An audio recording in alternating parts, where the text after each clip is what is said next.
Hey everyone, this is Kevin, and today I'm going to walk you through the process of my paintings of Mortimer and Margaret. This actually all started from that frame right there. My mother-in-law gave them to me, and I just thought that this type of frame would make such cool little antique or vintage portraits like this. So this video is going to be a little bit longer. I did do a short version of this already, so you can go ahead and watch that if you want, an abridged version. But this one, I just wanted to talk a little bit and try that out. So you and I are both going to go on a journey of focus.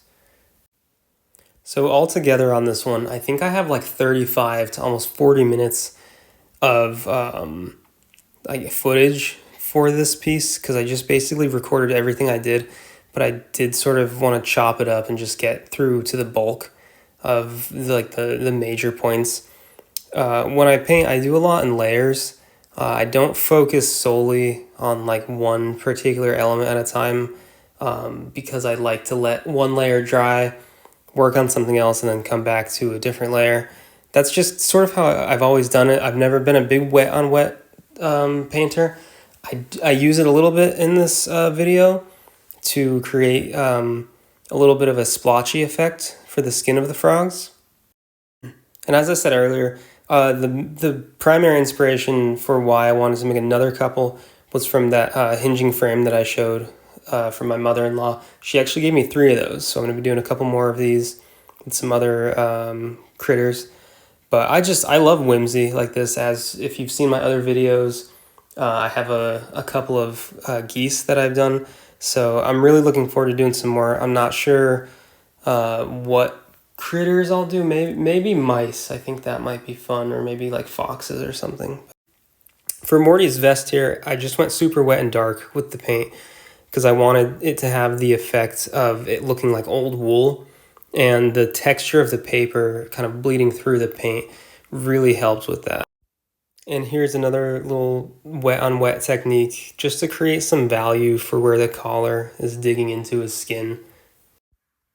And I'm just adding a little bit of color here to make certain features pop for Morty. I don't want to go too heavy with the browns. I don't want them to look super like toady. But this just kind of creates some more value and some more depth to his face. And I don't really have like an era when I'm painting these of when I want them to look for this particular painting. I just really wanted kind of like a cottagey fantasy, like Frog and Toad kind of thing, just like countryside whimsy. That's the term that I think about a lot when I'm looking at inspiration, like from Beatrix Potter or E.H. Shepard, or like anything from that kind of like Cotswolds looking watercolor children's book type of style. That's absolutely where I draw a lot of inspiration from. I grew up with the Bernstein Bears and Arthur and Franklin for my American and North American people, and it was in other parts of the world, but I think it was most popular there. And Richard Scarry as well. He was one that I really enjoyed as a kid, so I pull a lot from my brain from those sort of styles. So as you can see from the eye, I don't use black a ton because it's just so dark against everything else. And if I'm doing darks, I typically like to use blue, actually. And I'll mix blue with kind of whatever else is on my palette, which makes kind of a brownish color. But blue is always good for creating darks, in my opinion. The only time I use black is really for those really dark areas, like the pupil and the tight like definition for maybe the folds in the shirt. And I just go pretty light with the bigger lines on the vest. I do go back and clean it up eventually, but I don't want it to take up too much of the viewer's eye at the moment. And I'm just going to add some more little lines and folds in the skin there for some added age spots. And then frogs have a lot of lines all over their corneas, so I just add a little extra here and there.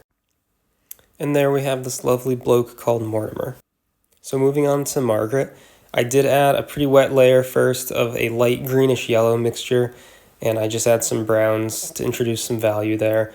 And like I said earlier, I do like to layer, so I'm going to let that dry and just spread it out a little bit. But I don't typically do that over the whole painting. I just like to do it in particular areas to maintain some control. As you can see, it's easy for things like that to happen. Yeah, and I even have some splatter there. But it's no big deal, but it is easy to have your paint bleed when you're doing wet on wet, and it's typically a little harder to control, but there's a lot of artists who really like that. The style would be loose watercolor painting, and it could look really cool.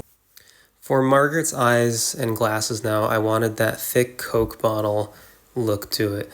So I had meant to leave a big chunk of white there, and it's about this time in the video where you could see I kind of forgot to do that. But I do go back later. That's the benefit of watercolor sometimes. You can add and take away with the watercolor. As long as it's pretty fresh, it works pretty well. So, and I'm just doing a little lily pad brooch, which I thought was neat. She also has one that's a fly, but that's only for fancy occasions, and this is more of like a Sunday best sort of outfit. And as you can see, I'm going in pretty wet again with the green there, just to give her a little more color to pop. And something I really wanted to accentuate with Margaret was those smile lines by the eyes, the crow's feet, as well as her lips. Because I think that is so lovely when you see someone, especially who's a senior citizen, and you can just tell they've had such a long life of smiling. And it's something little, but I just think it's so cool and something that I really respect. And it reminds me that I need to probably smile more, because otherwise you get permanent frown lines, and that's no good. So I'm going to add some depth to those lines, because I really want it to look like Margaret has led a nice, happy life with her hubby, Morty. And same here, just some dark brown neck folds. That's a sentence I never thought that I would utter. Going in pretty dark on the glasses, because I want them to just look like super old school thick frames, like those really thick, chunky plastic ones that you could hear through the whole house when your grandma would set them down. And I did actually forget to put the part of the glasses over the bridge of the nose, but I go ahead in later to add that. And I do think these wrinkles and like age spots and dots that I add really help with the life of this painting. And I don't really mind the thought of getting crow's feet as I get older, because it really just shows that you shared enough smiles with people. And that's a gift you can give anyone anytime.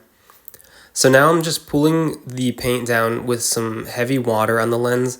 And it wasn't my intention to do it this way, but it actually kind of works because it gives sort of a cloudy look.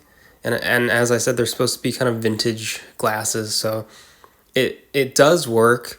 I wanted to leave it just pure white, but I actually kind of like this, so as Bob Ross said, it's a happy accident, not a mistake. I do want a couple little pops of light, so I'm going to come back later and fix that. But right now I'm just putting a couple extra little lines on the cornea like we did with Morty, but I'm going to take some water and smooth them out a little bit, because it shouldn't be so crisp behind those thick lenses. And I'm just going to go back in and clean up a couple spots that I missed. That's something I do a lot. And then when I sign the painting, that's kind of my official point that it's done. Because I can go back always and find something that I don't like. But once I sign it, that kind of like is my line in the sand where it's like, Kevin, that's enough. So I'm going to go in with my X-Acto knife and just scrape away a little thin layer of the paper to give some little bit of light to create the illusion that it's reflecting off the lens from a flash or something. Yeah, so I don't want to do too much, but I think that works. That helps create what I had intended along with that cloudy look. That I did not plan, but nevertheless, I actually quite enjoy the way that it turned out. And some mascara. And there we have Mortimer and Margaret in the hinge frame for the reveal.